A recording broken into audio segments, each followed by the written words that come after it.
اللہ الرحمن الرحیم رب اشرح لی صدری ویسر لی امری واحلل عقدۃ من لسانی یفقہوا قولی۔ کل یہ عرض کیا تھا کہ شیطان جو انسان کا کھلا دشمن ہے، شیطان جس کو اللہ تعالیٰ نے اپنی بارگاہ سے نکال دیا، شیطان جس نے اتنی جرأت کی کہ اللہ تعالیٰ سے مہلت مانگی کہ تیرے بندوں کو گمراہ کروں گا، اللہ تعالیٰ نے مہلت دے دی اور پھر شیطان ایک ایک ایک کر کے سب کو گمراہ کرتا گیا یا گمراہ کرنے کی کوشش کرتا گیا۔ لیکن ایک ایسی ذات تھی اللہ تعالیٰ کی، ایک ایسی ذات ہے جس کے بارے میں مکالمہ ہوا خداوند تعالیٰ اور شیطان کا، یعنی اس نے رب سے کہا، شیطان وہ شیطان جو لاکھوں کروڑوں اربوں لوگوں کو، قوموں کو گمراہ کر چکا ہے، قوموں پر عذاب دلوا چکا ہے، ایک ایسی ہستی ہے، کیا ہستی ہوگی وہ، کیوں جس کے بارے میں شیطان رب سے کہہ رہا ہے کہ تیرے بندوں میں کوئی ایسا بندہ ہے کہ جس پر تو مجھے باقاعدہ مسلط کر دے تو بھی وہ میرے فریب میں نہ آئے بلکہ تیرا شکر ادا کرتا رہے۔ یعنی اب وہ شیطان جس کا کام ہی ہے اور جو کتنوں کو، کتنی پوری پوری قوموں کو عذاب دلوا چکا ہے، وہ یہ بات کر رہا ہے۔ ہائے ہائے، اللہ تعالیٰ نے کہا ہاں جو میرے خالص بندے ہیں ان پر تیرا زور نہیں چلے گا، خالص بندوں میں تیرا زور نہیں چلے گا، وہ تیرے بہکاوے میں نہیں آئیں گے، تو نے کتنی کوششیں کرنی ہے کر لے۔ بات آگے بڑھی، کہا اچھا اب ایک اسپیسیفک ذات، شخصیت، ہستی کے بارے میں بات ہو رہی ہے، وہ کون ہے آپ کی خدمت میں عرض کریں گے۔ کہا اگر تو پھر بھی کوشش کرنا چاہتا ہے نا تو جا فلاں جگہ پر جا، فلاں جگہ پر جا، ہمارا ایک خالص بندہ وہاں پر رہتا ہے، ہمارا ایک عبد خاص وہاں پر رہتا ہے، ہم نے تجھے اس پر خاص اختیار دیا، جا۔ یعنی اب رب تعالی شیطان کو ایکسکلوسیو پاورز دے رہا ہے کہ جا کے اپنا ہر حربہ آزما لے۔ تو یہ بڑی ایک منفرد صورتحال ہے جہاں شیطان کو صرف وسوسہ ڈال کر بہکانے کا اختیار نہیں ہے، ایک قدم آگے بڑھ کے باقاعدہ اس ہستی کو تکالیف دے کر پرگشتہ کرنے کا پورا اختیار ملا ہے۔ تو اب آئی ایم شور کہ شیطان بہت کانفیڈنٹ ہوگا کہ میں نے تو اپنے عمومی اختیارات سے اتنے لوگوں کو بہکا دیا، اس شخصیت کے بارے میں تو مجھے خصوصی اختیارات ملے ہیں، تو اب تو میں یقیناً جو چاہوں گا وہ کر پاؤں گا۔ پوری تیاری کے ساتھ شیطان چلا اور اس ہستی کے پاس جا پہنچا۔ سب سے پہلے شیطان نے ہر قسم کے جو کچھ اس سے بن سکتا تھا وسوسوں کی حد تک، ہر قسم کے وسوسوں سے اس نے کام لیا اس شخص پر یا اس ہستی پر یا اس ذات پر، ہر قسم کا وسوسہ آزما لیا۔ وہ اللہ کے خاص بندے تھے، عبد خاص تھے، اللہ تعالیٰ سے انہوں نے پناہ مانگی، محفوظ رہے۔ پہلا حملہ ناکام ہو گیا شیطان کا، اس نے ہر طرح کا وسوسہ ڈالا، نہیں کر سکا کچھ، وہ پھر اللہ تعالیٰ سے گویا ہوا۔ اب اگین آپ جرت دیکھیے اس کی، راندہ درگاہ ہوا ہے، مہلت لے کر آیا ہے، ایک شخص کے پاس آیا ہے، ایک ہستی کے پاس آیا ہے، جب ناکام ہوا ہے پھر اللہ تعالیٰ کے پاس، پھر اللہ تعالیٰ سے بات کر رہا ہے، کہہ رہا ہے کہ میں چاہتا ہوں کہ اس شخص پر، اس ہستی پر مجھے خصوصی اختیار مزید دے، مجھے ان کے مال پر مسلط کر دے، یعنی میں جیسے چاہوں اس کا مال تباہ کر دوں، اتنا خاص اختیار دے۔ رب تعالیٰ نے کہا جا، دیا اختیار، یہ اختیار بھی دیا، یہ اختیار بھی دیا۔ اب شیطان نے، اللہ تعالیٰ کے حکم سے ظاہر ہے ورنہ اس کی کیا اوقات، ورنہ اس کی کیا مجال، اب اللہ تعالیٰ نے، اب شیطان نے اللہ تعالیٰ کے اس عبد خاص کا مال تباہ کرنا شروع کیا۔ مال بہت سارے لوگوں کے تباہ ہوتے ہیں، پراپرٹیز بہت سارے لوگوں کی خراب ہو جاتی ہیں، لیکن یہاں معاملہ بہت خاص ہوگا نا، کیونکہ شیطان کو خصوصی اختیار ملا ہے۔ تو گویا ان کے پاس جو کچھ تھا ایک ایک ایک ایک کر کے ایک مال جاتا رہا، پھر دوسرا، پھر تیسرا، کہیں کھیتوں میں آگ لگ گئی، کہیں گھر برباد ہو گیا، کہیں گھر کا ستیہ ناش ہو گیا، کہیں مال کا نقصان ہو گیا، کہیں دولت کا نقصان ہو گیا۔ اب شیطان بہت کانفیڈنٹ ہے کہ میں نے جس انداز سے راتوں رات اس ہستی کا مال، دولت، زر، ایسٹس سب کچھ تباہ کر دیا ہے، اب میں اپنے مقصد میں کامیاب ہو جاؤں گا۔ لیکن اس عبد خاص کے لب پر یہی تھا، شکر الحمدللہ، شکر الحمدللہ، شکر الحمدللہ۔ اب یہ حربہ بھی ناکام ہوتا نظر آیا کہ مطلب سب کچھ تباہ کر دیا، مال، متاع، زمین، جائیداد، یہاں تک کہ وہ ہستی جس سب کچھ تباہ و برباد ہونے کے بعد یہ کہہ رہی ہے، کہہ رہے میرے پاس جو کچھ تھا اللہ کا ہی تو دیا ہوا تھا، اور اگر اسی مالک نے وہ مال واپس نہیں لیا تو اس میں دکھ کی کیا بات ہے؟ اللہ نے دیا، اللہ نے لے لیا. بات اس میں بات ہے کیا؟ اس میں ذرا سا بھی ناشکرہ ہونے کی. اللہ نے دیا، اللہ نے لے لیا. نہیں، بات آگے بڑھی. اور یہ میں اپنے لیے مطلب اگر میں سیکھوں کہ یعنی کس طرح میں ذرا سی باتوں پر ہم کبھی اظہار نہ بھی کریں تو ایک ذرا دل میں ایک لمحے کو ایک شکوہ کہ یہ کیا، وائی می، یہ میرے ساتھ ہی کیوں ہو رہا ہے، نہیں صبر کر پاتے ہم. یا میں اپنی بات کر رہا ہوں کسی اور کی. تو یہاں تک کہ اس ہستی نے کہا کہ نہیں، نہ صرف یہ کہ مجھے اس پر کوئی شکوہ نہیں ہے، شکوہ کرنے کا تو سوال ہی نہیں بنتا، یعنی ایک چیز مجھے کسی نے دی ہو، یعنی میری اپنی ہے ہی نہیں، ایک چیز مجھے کسی نے دی ہے اور اس نے واپس لے لی، تو میں اسے کس بات کا شکوہ کروں؟ بھائی تھا ہی اس کا، میرا تھا ہی نہیں. It was never minus.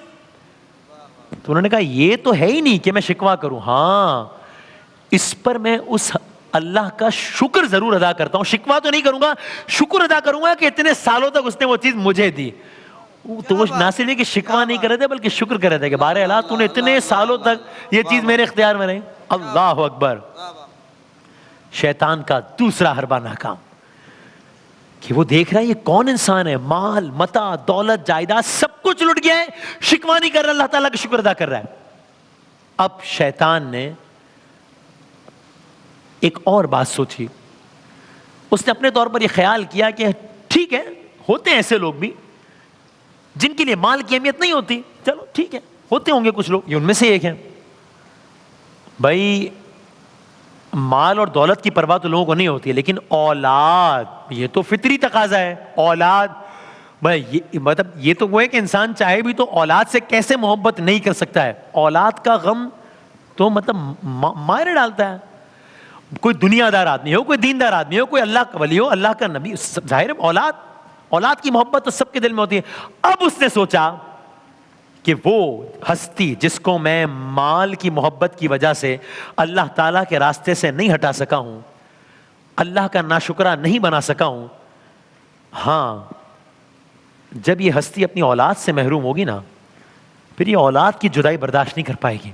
اور مال میں پہلے ہی لے چکا ہوں تو مزید ہٹ کرے گی یہ چیز. بچوں کی موت سے بڑھ کر کوئی آزمائش نہیں ہے. بس شیطان نے ایک اور اختیار مانگا، اللہ تعالیٰ نے کہا جا دیا. یہ اختیار بھی دیا، یہ اختیار بھی دیا. اللہ تعالیٰ کے اختیار کی وجہ سے اس کو اس کی اولاد پر بھی، ان کی اولاد پر بھی اختیار مل گیا. سب اللہ کی منشا کے مطابق ظاہر، ورنہ شیطان کی کیا اوقات. اس ارینجمنٹ کے سبب اس ہستی کے ایک بیٹے کی موت واقع ہو گئی. ایک بیٹے کی موت واقع ہو گئی. شیطان دیکھ رہا ہے. اس ذات نے صبر کیا، اطمینان سے ایک ہی لفظ نکلا، کہا انا للہ و انا الیہ راجعون. اللہ کی امانت تھی، اللہ ہی کے پاس لوٹ گئی. اچھا بات تو حقیقت ہے کہ مال ہو یا جان اللہ ہی دیتا ہے اور اللہ ہی واپس دیتا ہے، اولاد اللہ ہی دیتا ہے، اللہ ہی واپس دیتا ہے، سب جانتے ہیں، سب اس مرحلے سے گزرتے بھی ہیں. لیکن اللہ کی رضا میں راضی ہو جانا اسے اللہ سے محبت کرنے والوں کے حصے میں آتا ہے. بات آگے بڑھی.